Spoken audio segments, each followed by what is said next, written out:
Hey Pathways, it's Tuesday. This is the Daily Dose. I'm Pastor Michael and I'm hanging out with you guys this week. You know, I grew up having brothers. I have 3 brothers and a sister, and we had some knockdown dragouts. Like, let me tell you, there was a lot of times that we would chase each other down the street because we got angry at each other. You know, I think this is just something that's ingrained in brothers, right? We just have this need to fight each other. And this is especially true of the first set of brothers that we see in the Bible. You've probably heard of them before. Their names are Cain and Abel. Now, we know that they're known for this murder that happens, right? It's the first recorded murder that we see. Abel is murdered by his brother Cain. But that's not why I'm telling you this story of faith. You see, what we miss in this story usually is the incredible faith of Abel. So here's what I want to do. We're going to rewind this story like a blockbuster VHS, and we're going to see what started it all. In Genesis chapter 4, verse 3, we see it say this. In the course of time, Cain brought some of the fruits of the soil as an offering to the Lord.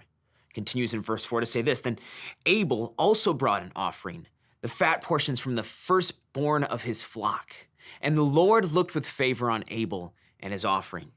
You see, Cain, he offered some of his crop, but Abel, he had the faith to give the first and the best back to God. Now here's where the story takes a turn you wouldn't expect. See, usually when we talk about these giant faith stories, we see God show up in a mighty, mighty way, right? Look at Daniel in the lion's den, right? Daniel has faith that God's gonna show up, and he shows up and shuts the mouth of the lions, right? Incredible, incredible moment. But you see, our faith isn't just set in the hope that God makes our lives easier or performs some sort of crazy miracle in our midst. Our faith is set on God's plan for redemption through the cross. This is why we have faith. You see, for Abel, he had faith, and yet he still ended up being killed by his brother, Cain. See, faith is more than just this get-out-of-jail-free card. It's more than just this hope of a miracle. We have faith that, you know what, God's will is so much higher than ours is. You see, so many of us, we have this faith that God's gonna give us what we want and not what he wants.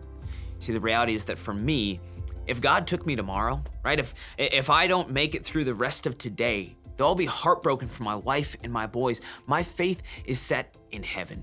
2 questions for you. Number 1, what would it look like for you to have faith in your finances? If you were to take a peek at the resources that God gave you and were faithful in giving back to him. And the second is this. Where is your faith? Do you have faith in God's plan, or that God is gonna give you your plan? See, God's plan is so much higher and better than ours. And for us, we need to ask ourselves that question. Are we willing to go with God's plan? Or are we just hoping that he gives us what we want? This has been the Daily Dose. We'll catch you guys tomorrow.